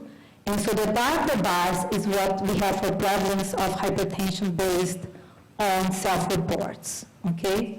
So you see that a large number of older adults, right, or adults, like I'm including myself, almost like the 50, I'm 43, so I'm almost there. So when you think about like people that are like adults and older adults, a lot of us still don't know that we have hypertension and diabetes. There's a lot of undiagnosed going on, right? So if we trust, like if we're doing this comparison, we can't really trust like self-reports. So what we did. So we look at the measured hypertension, for example, and the situation changes completely when we go from self-reports measured data, right? When we look at the measured data, we see that actually there's almost no difference between the men and with no education and higher education. It's actually the people that are in the middle that are doing worse in terms of hypertension. But when the situation, well, this was for women actually, sorry. So for women, there was no difference, right, when you look at the measured data. And when we look at men, the situation reverses completely, right? So if we based on self-reports, we would come to the conclusion that lower education is associated with better levels of hypertension, when in fact it's exactly the opposite, because there's so many people that are unaware. And the situation is worse for men, right? So in doing this comparison, like women, maybe because the way they deal with the healthcare system, they are more aware of their health conditions, but the men, they are not. So what we see that there are these important social gradients, and in doing these international comparisons, the challenge is that one is data availability that should be similar across these two countries, so we like to more countries so we can compare. Many times we are left with only self-reported data that we really can't use for chronic disease, especially for diabetes and hypertension because of the levels of undiagnosed. So ultimately, we still have to rely on measures of self-reported general health and also measures of like disability so we can analyze better like the health status of these populations. But the bottom line is, if we look at data that is better collected, we see this clear gradient that like the poor people are doing far worse than people with higher education. So there is this social gradient. And universal policies that use everybody at the same point will have like very different impact on how these people will retire and live at older ages. And that's interesting because I just closed it. So I think it's all. So, like we have this, as I said, the problem of the self-reported data. What we want to do later is, because there are very big differences in urban and rural areas in these countries, to explore more how it's going on. And Yvonne pointed out this morning, there are also important occupational differences. And because occupation makes you a different insertion on the labor force and how or not you're going to have a retirement from the government, this will also impact how people will enjoy life at older age. That's all we have for today. Thank you.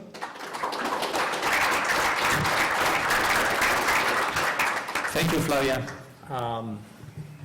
Thank you for showing how the effect of, or the socioeconomic differences in health and in healthy aging can be quite large in both countries with very different pension and health systems. And even though Mexico has improved its coverage of health care, that will hopefully improve the statistics in many ways, or has begun to improve them. I even would think it has already begun to improve them. It shows, subsuming that there's a story of poor control and management and a very different quality of healthcare access as well in across the country that we need to keep digging on. But related to the pension system issue now, present results. I think Stipica Mudrazija is going to present results of a larger project on trying to understand basically how ready are we Latinos for retirement. I'm looking forward to it, but I'm not ready for it. So anyway, without further ado. Thank you. And first of all, I guess as all panelists, I would like to thank the organizers, Jackie in particular, not only for this installment of ICAA or ICAA, but all previous installments. And I know that many of us have been coming to this conference for quite a few years now. And I feel as if we are really becoming a part of one large family. So in the interest of time, I'll start, especially knowing that I am apparently the last person standing between you and your lunch, which is never a good position to be in. No, don't worry, that's me. Okay, thank you. No Thank pressure. you for taking the bullet. Yeah. Okay, so I'll talk about retirement security for aging Hispanics, and this is what I'm going to talk about is part of a larger report that me and my colleagues are preparing for the Department of Labor, and so I would like to recognize Rich Johnson and Claire Wang, who are working with me on this project. So I don't really have to sell you on the idea of the importance of this topic, but since I have a couple of nice slides, I'm just going to show you that obviously Hispanic population is growing very fast, and even though it's comparatively younger, the size of older Hispanic population is also increasing. And in fact, by 2040, 1 in 4 of all Americans, about 1 in 7, almost 1 in 6 of older Americans will be of Latino origin. So research questions that we are addressing in this report, or at least some of the questions, are how financially secure are older Hispanics compared to non-Hispanic whites and blacks. And as you will see, we are particularly paying attention to the distinction between US-born and foreign-born Hispanics. Also, we are looking at the issue of how financial security for older Hispanics changed over time. both looking at longer term, longer time horizon, about 35 years, and also time before and after the Great Recession. And finally, how changing demographic and labor market experience is going to shape financial security for the next wave of Hispanic retirees. We are also looking at some other questions that I won't address in the presentation, such as we've been modeling retirement decisions and transition to retirement. And so if you have any questions about it, please feel free to ask them during the Q&A. Also, I would just like to mention at this point that our projections are really only preliminary. So I'm just going to mention a couple of things, but these are only first cuts, and these are going to most likely change for the final report. So we used for this report multiple data sources. And the reason being that simply there is no one great source of data, especially once when you get to Hispanic population and when you start distinguishing between US and foreign born. And so I'll just mention without really telling you all the nitty-gritty of what we did. We used American Community Survey, Current Population Survey, Survey of Income and Program Participation, Health and Retirement Study, and finally our in-house micro-simulation model that we like to call Dynasym. So let's turn to financial security for aging or older Hispanics today. First thing, in terms of incomes, when we look at median family incomes at ages 65 and older, we see that Hispanics, especially those who are born outside of the US, do have substantially lower incomes than older non-Hispanic whites. Now, the way we did the adjustment, just for reference, is that we actually used square root of family size. So that basically, at least to some extent, accounts for economies of scale. So it was not just a pure division by number of family members. This comes as no surprise that with lower incomes, less wealth, poverty rates are nearly 3 times as high for older Hispanics than non-Hispanic whites, especially for those who are foreign born. But behind this trend, there's something that is even more dramatic, and that's when we focus on older unmarried women of color. What we see, and these are ages 75 and older, that about 40% or more of never married women live in poverty. 1 in 3 divorced or separated women of color live in poverty. So those are quite striking things, and much worse than when we just focus on that headline number. In terms of wealth, differences are huge. Hispanics have on average about 5 times less compared to non-Hispanic whites. For foreign born, we are talking about magnitude of difference of about 9.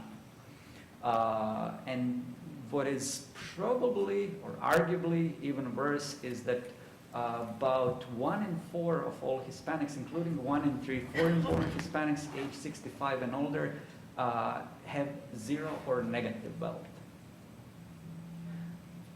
Now, compare that just with non-Hispanic whites, where you have only about 4%. So obviously, many of the differences in income and wealth are compositional differences.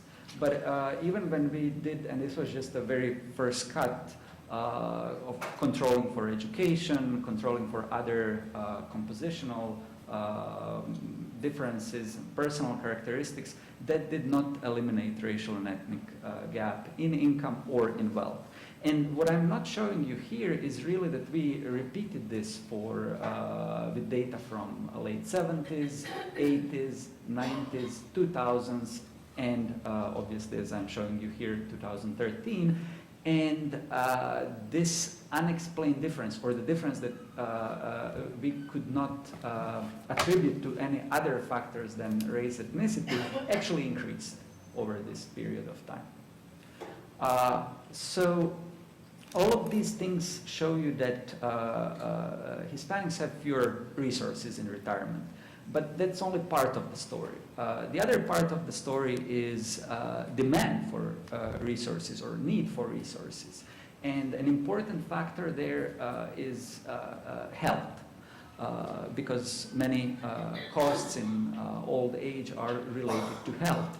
And when we look at percentage of adults who are reporting 2 or more ADLs or severe cognitive impairment, we see that older Hispanics are pretty much twice as likely to report them, and then twice as likely to need LTSS support compared to non-Hispanic whites. And this is also consistent with the self-reports of health, where older Hispanics are about twice as likely to report being in fair or poor health compared to non-Hispanic whites. Now, this was basically a snapshot of the current situation. So let's just focus for a moment on recent trends in income and wealth at older ages. And while all the things that I presented so far have been, well, pretty bleak, when we actually look at longer, period of time, not all news is bad. So real median family incomes at older ages actually increased over the past 35 years for Hispanics and non-Hispanics alike. Somewhat less for foreign-born population, but still. Now, you should be aware that much of this increase is related, if not all of it, with increased labor force participation of women. Simply, 2 incomes go further than 1 income. So this is nothing to say about individual incomes. But on average, people do have, families do have higher incomes. Related to this, poverty rates actually decreased over the past 35 years, and I think we actually heard that information this morning, and this is consistent with what we find. Much less so for foreign-born Hispanic population in the U.S. In terms of wealth, and we are looking here at the period leading up to Great Recession and then after it, the findings are not that positive. There was a substantial increase in wealth before the Great Recession, but then decline during the recession, and the wealth has not recovered completely. Now, Hispanics started from a very low point, so they really had relatively, in absolute terms, actually little to lose, but in relative terms, their losses were on the same magnitude or similar magnitude as for non-Hispanic whites. So let's turn to working ages, and let's turn to what the future may hold for future Latino retirees in the U.S. So one interesting thing is that foreign-born Hispanic men have higher employment rates than non-Hispanic whites. And in fact, that is true across all age groups. US-born Hispanics are lagging behind, and African Americans have by far the lowest employment rates. This is, again, this is data for men. When we turn to women, the situation is actually quite the opposite.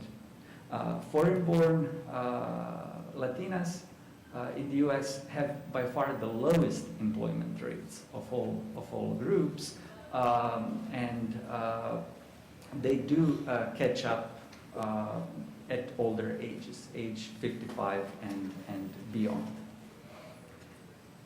Another thing that distinguishes U.S. and foreign-born Latinos is basically what I could call occupational segregation of foreign-born Latinos.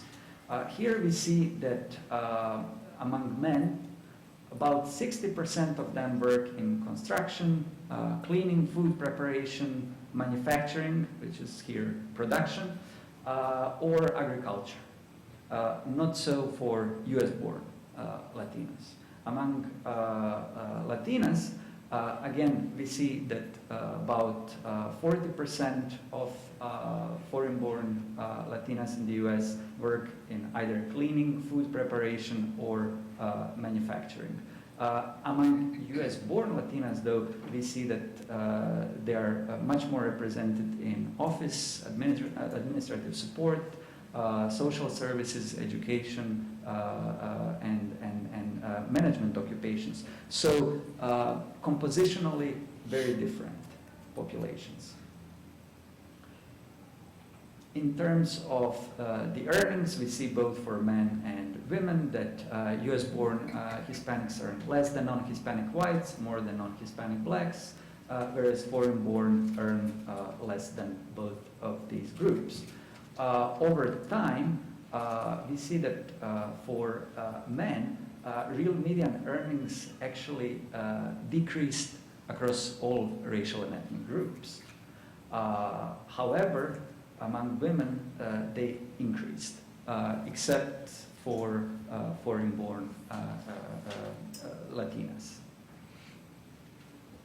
Now we come to employment-sponsored retirement plan coverage, and here we see that among men, and similar results are among women, Hispanics are less likely to be covered by such a plan, and this is particularly true of foreign-born Hispanics. In fact, US-born Hispanics look much more like non-Hispanic blacks in terms of coverage than like foreign-born Hispanics. Again, I said the same trends are observed for women. So let's quickly turn to the future and what might the future hold for older Hispanics. So the good news is that the educational gains have been substantial. So over the past several decades, all racial and ethnic groups had substantial educational gains because Latinos started from the lowest point. They actually made very, very substantial gains. However, still, especially foreign-born population lagging behind both US-born and non-Hispanic black population. Our projections and the way they work is basically we take different cohorts. In this case, we take cohorts born at 40 to 49, 50, 59, and so on through 70, 79, and then project what their incomes should be at age 70 given their current characteristics. And this first cut, especially because of educational gains, gives us a pretty optimistic picture, which we'll see. We'll have to work on this and adjust it because there are some things that the model still cannot capture. But in any case, what we see is that Hispanics are going to continue to lag behind other groups, but be catching up to some extent. The main part or the backbone of income of older persons will be Social Security benefits. When it comes to private pensions, the results are more mixed.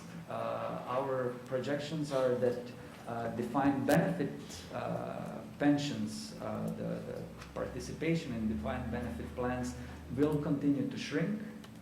and also that median amounts will continue to fall, whereas on the other hand, there will be more an increase in defined contribution plans and median DC wealth amounts. Now, the gains in defined contribution plans are probably not going to be enough to offset all of the declines in defined benefit plans. So, what are some policy options? This will come as no surprise. We need to further promote education. That's been a great leveler. And workforce development initiatives that do promote and improve skills acquisition. And speaking especially about foreign-born population, we have to keep in mind that many of these people come past age 18, so we cannot necessarily affect their education in the traditional sense, but we're talking more about on-the-job training programs that would be really beneficial for that population. Social security reforms could go into the direction of increasing benefit progressivity, or maybe even thinking about creating a minimum benefit that would really benefit, in particular, those with the lowest incomes and worse labor market prospects. We need to do more to promote retirement savings, private retirement savings. And there are efforts in this direction. People are exploring options like auto-enrollment into IRAs, or for those who are enrolled, auto-escalation of contributions. So far, there is not definitive evidence on whether these work, but there's some, at least tentatively, promising evidence. And finally, I guess everybody agrees that we need to do more to support family caregivers, and this is particularly important for older Latinos and their families, given that they have almost always expressed a strong preference for staying in the community and staying for as long as possible with family. And so with that, I conclude my presentation. Thank you.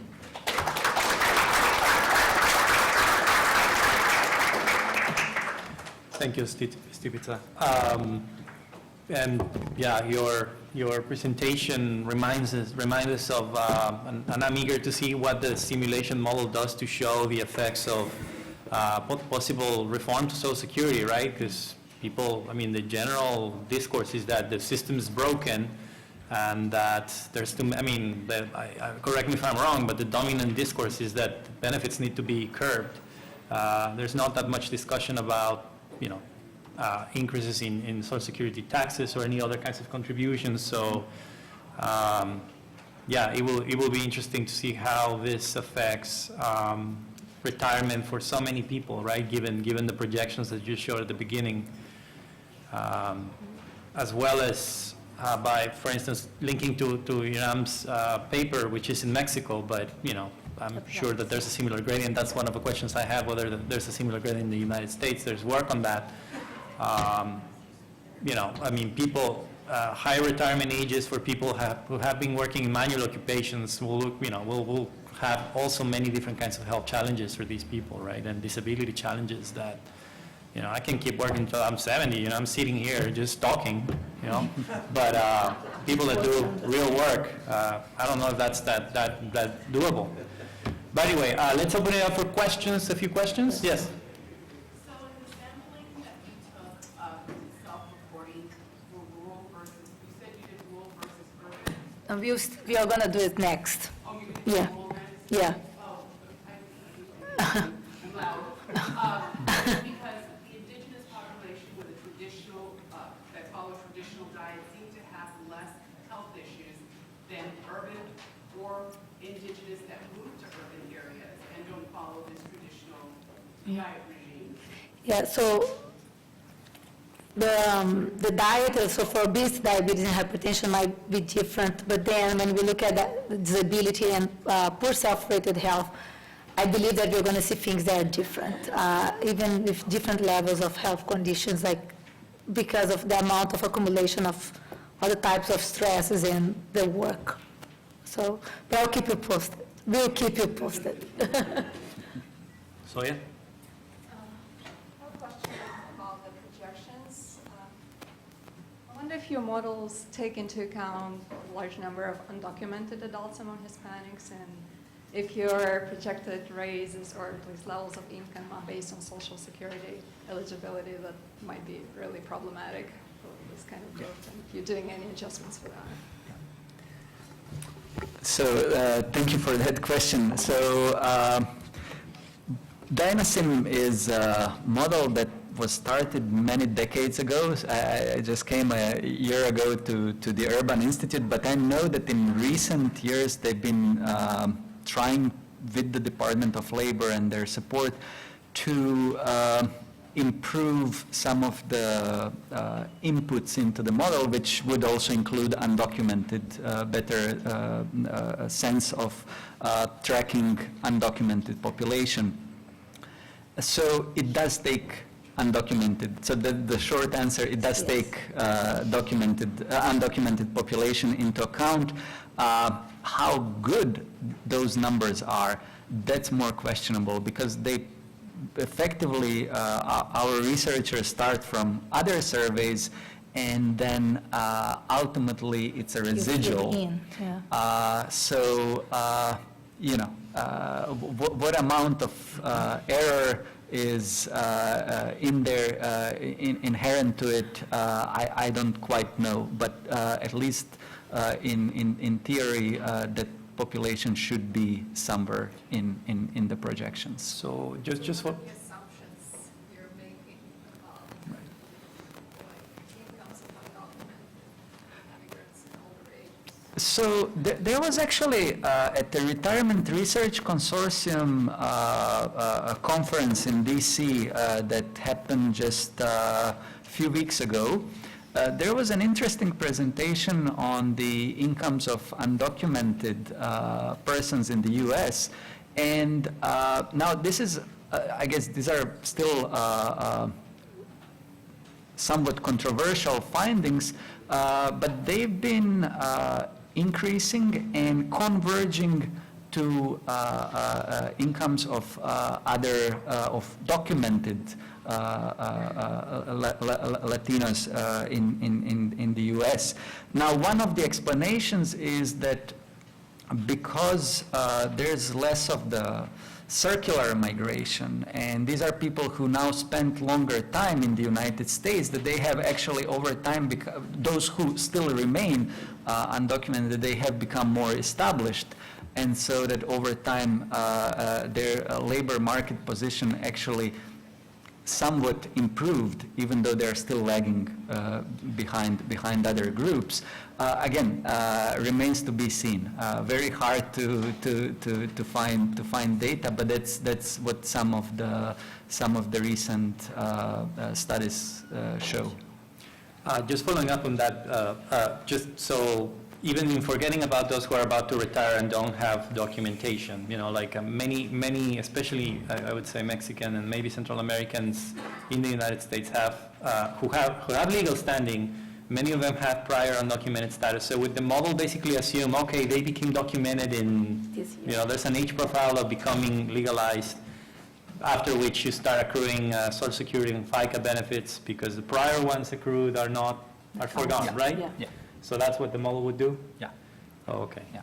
And another thing, you've seen those very high employment rates. So another thing that's happening is because many foreign-born Latinos, including those undocumented, if they don't qualify for retirement benefits, many of them just don't retire.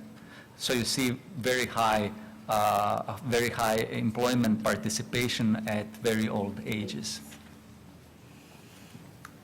Yes. Regarding the presentation, I love your charts, the wealth of information there. Now, the statement here is not just about income, it's about the opportunity to participate in 401 plans and other pension plans, your IRA. A lot of the Latinos do not have that opportunity. Sometimes when they have the opportunity, they don't take advantage of it because they don't realize the value of them. But anyway, the idea is that it's more than just income. Another part is that there are some very enterprising types of immigrants that are coming that are setting up their own companies. Because they don't have the opportunities for other jobs, they say, I set up my own company. Roofing company, construction company, not at the upper level too much, but anyway, enterprise. Yes. Do you have anything to say on that? Yeah, I mean, it's a very important point, and in terms of when you mentioned 401ks and participation, that's where actually education comes into play, because ultimately what happens is the type of job you have pretty much determines whether you're going to be offered a plan, whether it comes with certain benefits like retirement plans. And so that's a main driver of the difference in participation in 401k type plans between Latinos, especially foreign-born, and non-Latinos. But you are also correct that take-up rates are marginally lower for Latino population, and obviously if you have a private business, then you are pretty much on your own, and it's a matter of how much resources you have to invest in your IRA or to save on the side, and that is something that is more of a problem because it is much harder to find that systematic solution as you can with larger employers, where you can either mandate it or have this, as I said, auto-enrollments, where basically, and all research show if people have to opt out of plans, they're less likely to do it than if they have to opt in. So yeah, that is a major problem given that many immigrants, for many immigrants, their private business is their ticket to labor market. Okay, thank you. Okay. Any other questions or points, comments? Anything lingering from the prior three? Oh, Fernando, sorry. Don't have good lateral vision, I guess. Need to check that. I have a quick question for Dr. Flavia. I'm also Brazilian, as you know, and recently we saw a change in the presidency from the previous president being impeached and the new president taking place. And one of his first proposals was to change the year of retirement to 65 for men and 60 for women. Yeah. So basically eliminating that earlier years of time of service that you showed. Yeah. So I would like to know that based on your expertise, do you think that this change is in the correct direction? And do you think that is the key to resolve the deficit in the system that we're facing right now? Oh, thank you, Jacqueline. So the issue is that we didn't have a minimum wage before in Brazil, and now the idea is like to impose one with a difference for men and women, but not all the difference for rural and urban. This is the easiest thing that the government can do, right? So when we talk about like changing the age, it's easier for the government to change than actually to change the benefits. So it came to a point that because we have already 8% committed to that the government feels that it's easier to pressure that way to the age instead of changing the way of the benefits work. There are several sectors in Brazil that are much benefited if you work for the government the way you retire, but it's so much more difficult to work with these groups because of their power that the government is going to probably the easiest in terms of like the less tension in doing it. If it's going to go good or bad, well, I think some reform has to be done in Brazil. If this is the best one, I don't think that's the only thing that they could be doing. There are a lot of other things that could be done before, but they would have much more political, in terms of the political aspects, would be much harder to navigate. So they are doing what probably is easier. But there's no doubt that the pension system in Brazil, it's completely broken, needs a strong reform. But we'll penalize. If they do a one cut for everybody, as you saw from the graphs, will definitely affect different social groups very differently. Fernando Torres Gil with the last question. For Dr. Andrade, just to build on your comment about Brazil, and my understanding is that the unfunded pension liabilities are unsustainable. Unsustainable. And that even by raising the minimal age of retirement, that only helps down the line. So I guess I'd like you to pursue the current scenarios. We're facing that in this country, and whether or not you can roll back existing retiree pension benefits. There's a great debate about whether that can be done or not. But what would be the potential scenarios for Brazil? Is their unfunded liability truly unsustainable, or is that more media hype? So here I was looking at the health side, right, but interested in like the retirement age. So from everything I read, it's really unsustainable, right? Given especially like the growth of the older population, the way the system works in Brazil, there are several groups that actually have already won the rights of retirement earlier age. So even like for the next, even if it changes now, it's only going to affect people that are getting to the labor force now because the other groups have already secured their benefits, right, and their rights. So it seems that it's really like the math is unsustainable the way we, as you saw, like the retirement age, like for women, they will be retired for 30 years. And a lot of the people will have benefits that are close to 100%, but they have not contributed for 30 years. So it's a simple math, right, that it doesn't close. There's no way to pay it the way it was working in Brazil. So what we are doing now is like mixed systems. When we have like private companies still entering the market, try to cover some of the gaps. But there's a big risk, like it seems very clear in Brazil, there's a big risk that something dramatic may happen because there's no funds, there are no funds. It seems that, I had a beautiful graph, but if we look at the proportion of older adults and the percentage of the GDP, a lot of the countries now, as you get more people older, you're going to spend more, is expected. It's a very linear association.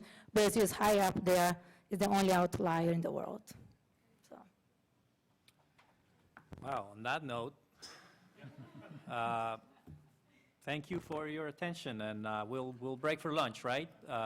Until 1:30? 1? Says 1:30. So we'll restart promptly at 1:30 p.m. And I don't know about lunch. You guys want to give? Oh, it's right there. Okay. Okay. Great. Thank you. Then we can go outside. Yeah. To Oh, yes. beautiful presentation. Oh, thank you. Great work. No, we are still in the recipient age. You did great.